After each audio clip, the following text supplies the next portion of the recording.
As often happens with me, well, it's not me, it's the computer. The computer eats my films, and I've noticed there's a correlation between getting an update, upgrade, whatever, Pompeii, and all the pictures getting eaten and all the films getting eaten, which I find updates infuriating and negative at the best of times. So we won't pursue that any further. It means I've lost all the films of the construction of the blue-grey Famo, which appears to be really high. I think this might be the weird angle we're at. Yeah, there's a bit of spring on that. Anyway, let's not dwell on it. It does look high, surprisingly high. Anyway, so yeah, we've lost the bit where I build it, which doesn't mean much really, does it? Not with mine. And we've got to the bit where we're complete. And I went back and checked, and in a previous film, or the first film of the Famo construction, where we discover the model, I show that I've got other versions of this model to make. So hooray, I did that. Later on in this film I'll get confused and I'll think that I didn't. But that's time, isn't it? An interesting thing. The other thing about this is that if you look at the recent little film about finding another box, you'll find this one in it. Except it hasn't got the lettering, and I was looking forward to doing another version of this kit where I could put that lettering on, because it's a captured version, captured by the British, and the letters are Royal Army Ordnance Corps. So finding one of these, somewhat incomplete, with its windscreen missing and a couple of bits knocked off, was quite good, and it's the right colour. Hooray! So I decided I'd do that, because this one didn't have any markings or anything and it needed a bit of tidying up. So hang on, one more thing. And if you go back and you look at that film about the found box, you'll see it's got a spare tyre there, but that would have got in the way of the letter R. So I popped that off, slightly paler paintwork, which I quite like. I love those anomalies that you do actually get in real life. So I left it. And it has suffered a bit. Now in some models I do not put the track along the bottom, or I fail to, or I cut the track apart so that it sits better, but not this one. This has fallen apart, so I've lost that track. There are also some track links which I remember from a spares from another model where I probably hadn't done the track properly, and I've popped them off. They came off easy enough. A little bit of cleaning up. There you go. So these are the models complete. I will now go to some other film of the models complete, wherein we go for a little jaunt to the countryside to try and see them in something like daylight. Daylight which has been missing recently for a very long time in this country, and I believe it's a plot by Dracula and his friends, but there we go. Anyway, enough waffle. Let's see the rest of it. But anyway, we've missed the construction. We have two completed models, one with a bit of damage and some repair work, and we will leave it at that, I suppose. But there we are. Quite enjoying this setup. Might come back to this another day. Right, here we go. Not quite. I do need to, you see it, it's always like this, I turn the camera off and I think of something else. I do need to mention, I was going to put some little figures in this one. I think I showed, or I mentioned that idea and I showed the figures. But I was lining them up and I took these photographs, and then I noticed on, I think it was eBay, that Tamiya make a 1/35 model and the figures are almost exactly the same position. So subconsciously I've probably swallowed and digested all of that and then thought I'm inspired. So I don't want to mimic, and I don't want to just do what's been done or could be done. So no figures for this one, and instead we'll do another one another day and rework the whole idea of figures, possibly have people a little bit more busy. You would think this would make a great kind of vignette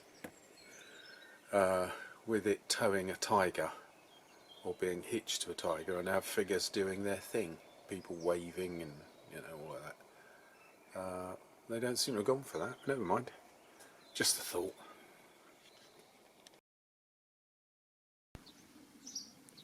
I've got these three back, or not back, up to around about almost finished level. I think they're sort of finished, apart from the quad. The two Famos are finished. Oh, I don't know what I'm on about. And it usually gets to the point where I start filming them and I see 1,001 things wrong. So that's where we're up to. Only a couple more days and we'll have left the old house. So I thought I'll take them there and get the last of those fantastic views. Trouble is, it's been the most hideous weather for days, and any idea of fantastic views has dwindled. But I'm here, so I'll put them on the wall and let's see what we can do. The quad I've just brought along for the ride, really. I think all the parts are on it. I've pretty much got the gun and the limber sorted as well. Yeah, they've still got a little bit to do. Just got to put those colossal, whatever they are, wheel nuts on. And then the markings. And I'm not going to adjust anything because this is hyper retro, as you may have noticed in previous films I've made about this model. But just getting it out, one might say, in the daylight to see how things are going. So I'll be looking back at this and just checking it. What a fine, fine vehicle on a hideous day. Mind you, this could be Normandy, couldn't it? On a certain month in 1945. Right, the grey Famo, which is what we're supposed to be all about. I think everything's on. And I don't want to do much more in terms of weathering. So we're virtually there. Yeah, daylight, even bad daylight, is just quite nice, isn't it? Anyway, and again, just taking it out for a little ride. See how we do. Let's have a look at the other side.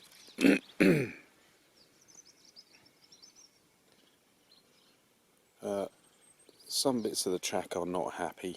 I might be able to trim them up. But there we are. And then this one.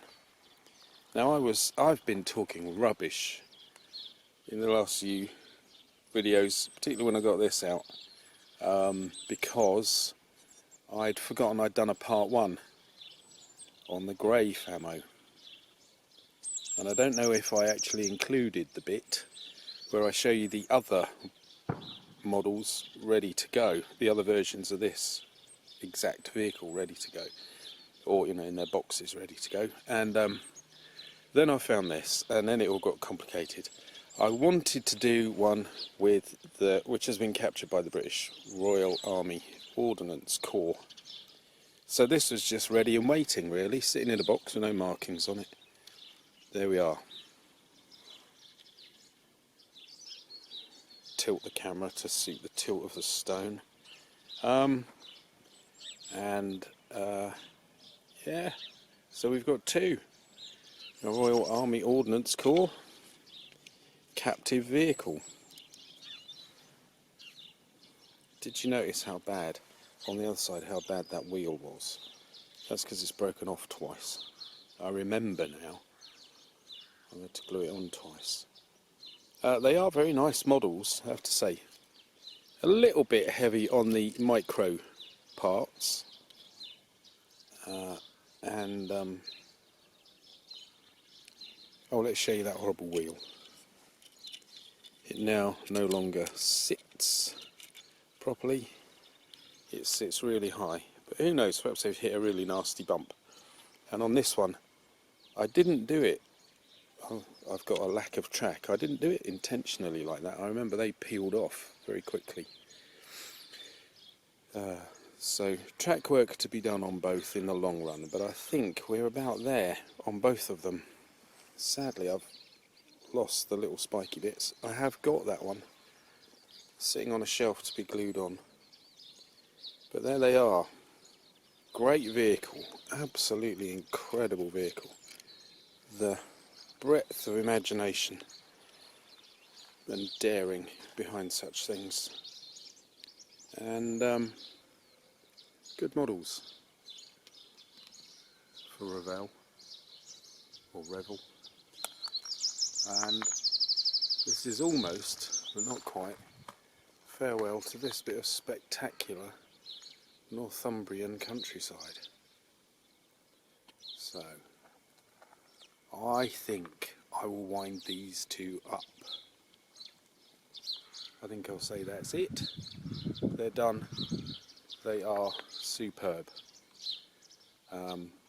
Where does this leave things? Well, I think we'll have this as the archetypal model and just leave it like that.